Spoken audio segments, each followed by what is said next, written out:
देश की सर्वोच्च अदालत ने ट्विशा शर्मा से जुड़े संवेदनशील मामले में गंभीर रुख अपनाते हुए स्वतः संज्ञान लिया है। देश के मुख्य न्यायाधीश यानी सीजेआई सूर्यकांत की अध्यक्षता वाली 3 जजों की विशेष पीठ सोमवार यानी कि आज 25 मई को इस मामले पर बेहद महत्वपूर्ण सुनवाई कर रही है। पूरी रिपोर्ट देखिए।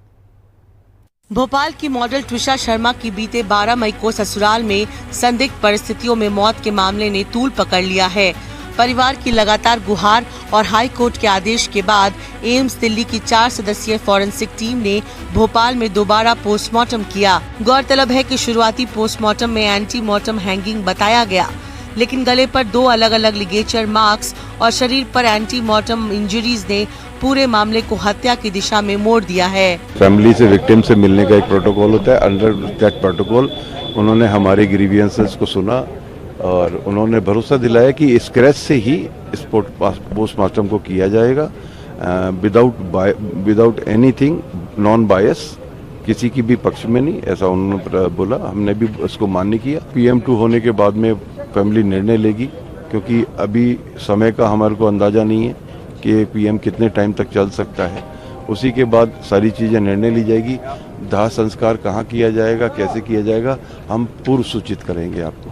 देखिए, एक आम आदमी उम्मीद रख सकता है, अब चूंकि माननीय सुप्रीम कोर्ट ने इसमें स्वतः संज्ञान लिया है, तो इसके लिए एक आम जो नागरिक है इस देश का, उसका सुप्रीम जुडिशरी के ऊपर बहुत ज्यादा बड़ा भरोसा है।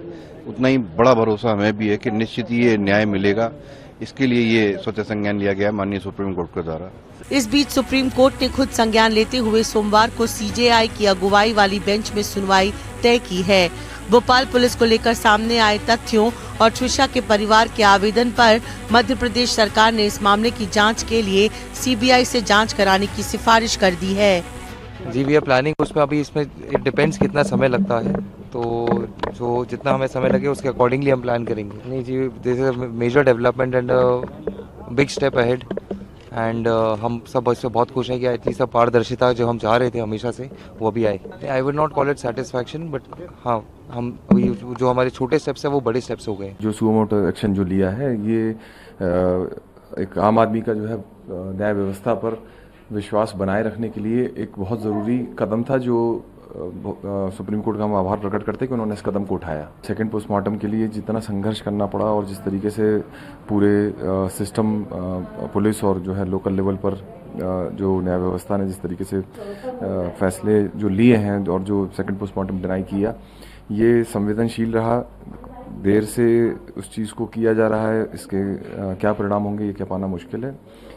मगर अब सबसे बड़ी बात यह है कि सेकंड पोस्ट PM के बाद जो है कम से कम परिवार उसके अंतिम संस्कार की को संपन्न करने के लिए अभी इस समय बहुत भावुक है। इस हाई प्रोफाइल केस में आरोपी सास गिरिवाला को भोपाल कोर्ट से अग्रिम जमानत मिल गई थी और पुलिस उनसे एक सवाल तक नहीं पूछ पाई थी। ऐसे में हालातों ने सारे तथ्य सामने रखे और देश भर में ट्विशा को न्याय दिलाने की मुहिम शुरू हो गई। इसी बीच मामला हाई कोर्ट पहुंच गया। अब सोमवार को माननीय सुप्रीम कोर्ट में सुनवाई होगी। जो सुओ मोटो कॉग्निजेंस लिया है वो बहुत महत्वपूर्ण है। उसमें 2 बातों का जिक्र है। एक है जो इंस्टीट्यूशनल बायसनेस है इस आधार पे, और दूसरा है जो प्रोसीजरल लैप्सेस है।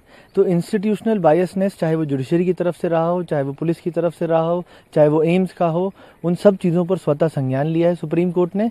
और मंडे को इसकी हियरिंग लगी है जिसमें सिद्धार्थ लूथरा सर अपीयर हो रहे हैं। हमें उम्मीद है कि इसके बाद वहाँ से जो भी दिशा निर्देश जारी होंगे इसका इन्वेस्टिगेशन प्रॉपर होगा।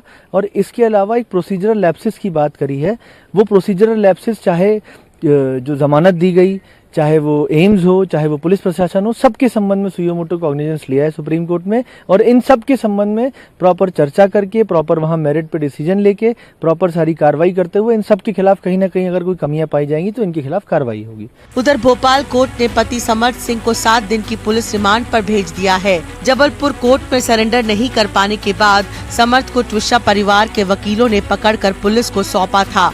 उसके बाद उसे भोपाल लाया गया, जिसके बाद से समर्थ सिंह से पुलिस की पूछताछ लगातार जारी है। सूत्रों के मुताबिक कस्टडी के दौरान पूछे गए कई अहम सवालों पर समर्थ सिंह संतोषजनक जवाब नहीं दे पाया, तो वहीं कुछ सवालों से जांच कर रही SIT भी पूरी तरह संतुष्ट नजर नहीं आई। पुलिस अब ट्विशा की मौत से पहले और बाद के पूरे घटनाक्रम की कड़ियां जोड़ने में जुटी है। We just want that things now be conducted in a justful manner. We've been fighting for this. We're fighting since day one कि ये चीज़ को सही तरीके से की जाए और right direction में लिया जाए, so that the answers are out and she gets the justice that she deserves. Everybody could see that there have been such discrepancies in these alleged matters, these investigations that have been conducted so far, and everybody who's tried to hide, tried to conspire against the justful investigation and the procedure, it has come out and we are grateful and we are hopeful that it will be continued to do so. First PM में आप देखेंगे बहुत सारी shortcomings थी, ऐसा हमें लगता है, और सेकंड पीएम से हमें पूरी उम्मीद है और सेकंड पीएम की रिपोर्ट कुछ ना कुछ हमारे लिए भी चीज़ें लेके आएगी कि जो फर्स्ट पीएम में शायद मे भी हो सकता है कि उनके इन्फ्लुएंस में वो चीज़ें नहीं आ पाई हो, या डॉक्टर से मान लो कोई चूक रही भी गई होगी तो सेकंड पीएम में वो क्लैरिटी ज़्यादा मिल पाएगी और कहीं ना कहीं भरसंभव की चीज़ें उसमें सामने आएंगी। काफ़ी दिन से परेशान हो रहे थे, यहाँ कोई सुनवाई नहीं हो रही थी, कोर्ट में भी सारी चीज़ें हमारे साथ हो रही थी, बट अभी सुईमोटो जो सुप्रीम कोर्ट ने लिया है, मुझे उम्मीद है कि वहाँ से कुछ ना कुछ निकल के आ पाएगा। पोस्टमार्टम की पहली रिपोर्ट में गले पर 2 समांतर फंदे के निशान मिले जो सामान्य फांसी के मामलों से मेल नहीं खाते। परिवार का आरोप है कि ये निशान अलग अलग फंदे या दबाव से हो सकते हैं। सवाल ये, पीएम रिपोर्ट खोलेगी मौत का राज? डबल लिगेचर मार्क, एक ही फंदे से संभव या हत्या का संकेत? चोटों का समय, मौत से पहले मारपीट हुई या नहीं? हायोइड बोन, फांसी से टूटने वाली हड्डी सुरक्षित क्यों? फंदे की देरी, नायलॉन बेल्ट पोस्टमार्टम के समय क्यों गायब था? शव की स्थिति, 11 दिन बाद डिकम्पोज्ड बॉडी कितनी सटीक जानकारी देगी? उधर मध्य प्रदेश सरकार ने सीबीआई जांच की सिफारिश कर दी है। अब सीबीआई का पूरा फोकस ट्विशा की मौत से पहले के ट्रिगर पॉइंट पर होगा। क्या कोई खास घटना हुई जिसके बाद स्थिति बिगड़ी? अस्पताल रिकॉर्ड, व्हाट्सएप चैट और गवाहों के बयान जांच के दायरे में हैं। एक्ट्रेस और मॉडल ट्विशा शर्मा का आखिरकार मौत के 13 दिन बाद अंतिम संस्कार कर दिया गया। दोपहर में दिल्ली एम्स से आई एक्सपर्ट डॉक्टर्स टीम ने शव का दूसरा पोस्टमार्टम किया। उसके बाद परिजन ने भारी सुरक्षा के बीच भोपाल के भदभदा घाट मुक्ति धाम पर ट्विशा का अंतिम संस्कार कर दिया। इसी बीच फॉरेंसिक टीम ट्विशा के ससुराल व पति समर्थ के घर सबूत जुटाने पहुंची थी। Special report,